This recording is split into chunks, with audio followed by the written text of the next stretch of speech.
Somehow things keep getting worse for Lucasfilm and Disney. The following is a world-class Bullshitters exclusive.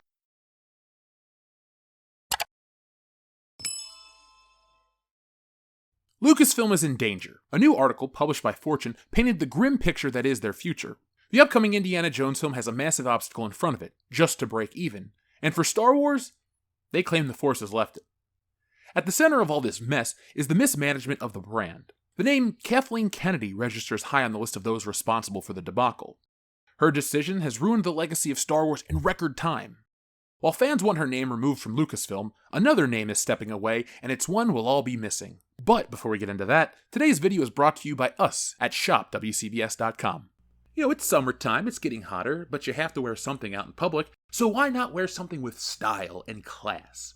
World class, that is. So go to shopwcbs.com and get yourself an official WCBS t-shirt. There are dozens of choices designed by me, and all of our shirts are shipped and printed through Teespring, so you get their customer service, support, as well as the high quality each of their t-shirt carries. So go to shopwcbs.com right now to grab one of those, and since it's summer and it's so damn hot out, you might want something cool to drink. So why not drink that cool beverage out of an official WCBS pint glass? When you do, you'll become the fifth bullshitter. You can crack a cold one with us and spend your summer watching all the new world-class bullshitters content coming your way, including the return of Good Morning Pop Culture. So folks, you can click on those links below, get yourself an official WCBS piece of glassware, wear the t-shirt, and hang out with us all summer long. And now, back to the video. Luke Skywalker is one of cinema's greatest heroes. Since his debut in 1977, millions of fans rallied around Luke's journey to become a Jedi Knight. After that journey was completed in 1983's Return of the Jedi, fans still clung on to hope that Luke would get just one more adventure. What follows was the historic deconstruction of the character that ruined the brand beyond repair. Gone were the days of optimism and hope, and in their place, anger, apathy, and bitterness. Actor Mark Hamill, the man who played Luke, was never shy about Lucasfilm's decision that ultimately destroyed Luke's journey, and as of today, he's finally stepping away from the role that made him an icon. Mark Hamill's days as Luke Skywalker are basically over. During an interview on CBS News' Sunday Morning, the Star Wars icon said the franchise no longer needs the hero who helped make it a worldwide phenomenon. Well, you never say never, but I just don't see any reason to, Hamill said about reprising the role of Luke Skywalker. Let me put it that way. I mean, they have so many great stories to tell, they don't need Luke anymore. I had my time and that's good, but that's enough. Hamill was the face of George Lucas's original Star Wars trilogy alongside Harrison Ford and Carrie Fisher. He returned to the role decades later at the very end of 2015's The Force Awakens, and he was a key character in 2017's The Last Jedi, the film that ended with Luke's death. But Hamill returned as a Force ghost in 2019's The Rise of Skywalker, and then played a younger Luke via motion capture and de-aging visual effects in The Mandalorian and The Book of Boba Fett. When I read The Last Jedi script, I said, okay, well, that's it for me, Hamill recently told Esquire magazine, and you start the process of disengaging from something that's been a part of your life. Hamill came back for The Mandalorian because he was very impressed with it, but he admits that seeing the final result of his face being de-aged is unusual. Lucasfilm could theoretically keep making Star Wars projects featuring Luke with de-aged Hamill, but the actor seems to be ruling that out. People say, oh, now you're just going to be able to do the whole series of Luke post-Return of the Jedi. I said, I don't think so. First of all, they don't need to tell these stories, and if they do, they could get an age-appropriate actor. Even if Hamill's decade-long tenure of playing Luke is over, he'll forever be tied to the Star Wars franchise. Disney milked fans' nostalgia glands for many years. Now they're ditching the corpse of classic Star Wars and propping up their new yet surprisingly dead version of it. Which is not working. Hamill's distaste for the new direction of Star Wars is the stuff of legend. In previous interviews, Hamill said he did not like the direction Rian Johnson went with his classic Jedi character. Among the criticisms of those who didn't like the film were notes on Luke Skywalker's unexpected arc. Previous interviews Hamill had done, in which he said he did not care for the character's direction, were used by fans as proof that it was not in line with what Star Wars is, in their opinion.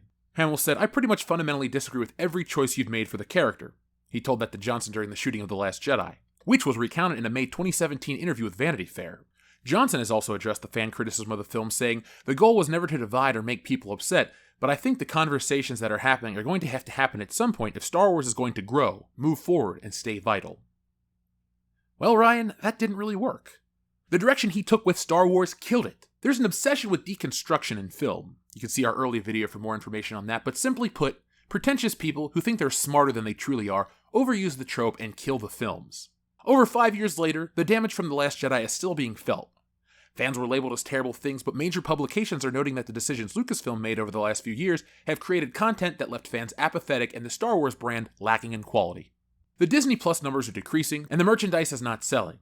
This is just a long-term negative effect of The Last Jedi and Disney Star Wars as a whole. While it is true that there aren't many stories to tell about Luke Skywalker, Hamill's public departure will forever be linked with Luke's treatment in The Last Jedi. As Indiana Jones is gearing up for the same treatment, it will be interesting to see if Harrison Ford ever has the nerve to speak up like Mark Hamill did, or if he'll just let Indy's legacy die alongside Han Solo. The legacy of these characters ultimately dictates how companies can merchandise them in the future. Luke Skywalker toys were popular over 40 years ago, but once The Last Jedi was released, the demand died alongside with him. George Lucas understood this, but everyone else involved with Star Wars lacks the vision he did. The legacy also goes further than just the merchandise. Characters left with ambiguous open endings where they can go anywhere keep fans engaged in discussing where the characters could be in the future. Disney has a penchant to rewrite the endings, leaving the characters in a really gray area that leave people apathetic at best. Which is a kind way of saying people don't like to watch their characters die, and they don't want to support them after they're dead.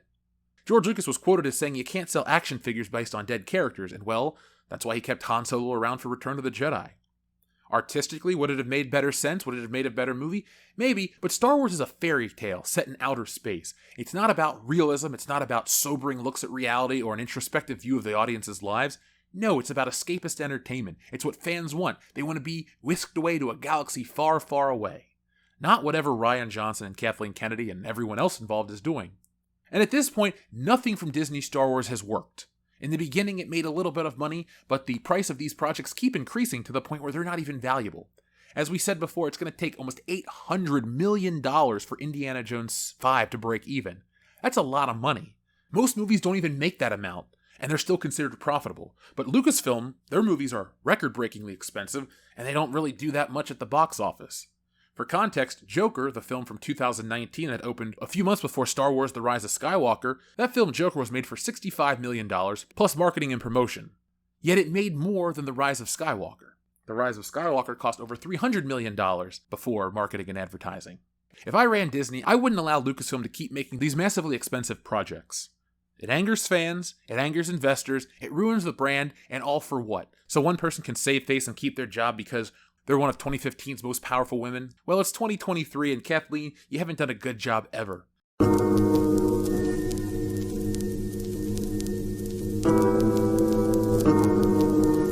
Folks, 3 questions for today are, has Kathleen Kennedy ever made a good decision for Star Wars? What is your most hated Disney Star Wars film? And 3, you think Indiana Jones is going to make that $800 million to break even? I don't, but I want to know what you guys think below. We've been saying it for a while now, a few years. I can't believe time's gone by that fast. And well, it's nice to be right. After all the garbage, after all the stuff in the culture war and all the pop culture war and whatever you want to call it, after all of that, well, it's not even satisfying to have been right all along, because Luke Skywalker was done, Han Solo was done, all of these characters were done. And that's why millions of people have found YouTube videos like this, because of the joy Star Wars used to bring them, and well, now the lack of joy that it brings them. Star Wars used to be fun, Star Wars used to be an adventure a long time ago in a galaxy far, far away, and now Star Wars has just become a mirror of how much the world sucks. So folks, thank you for watching. If you enjoy this content, hit that thumbs up button to let YouTube know you enjoy it. It's not for our egos, we're not worried about that sort of stuff.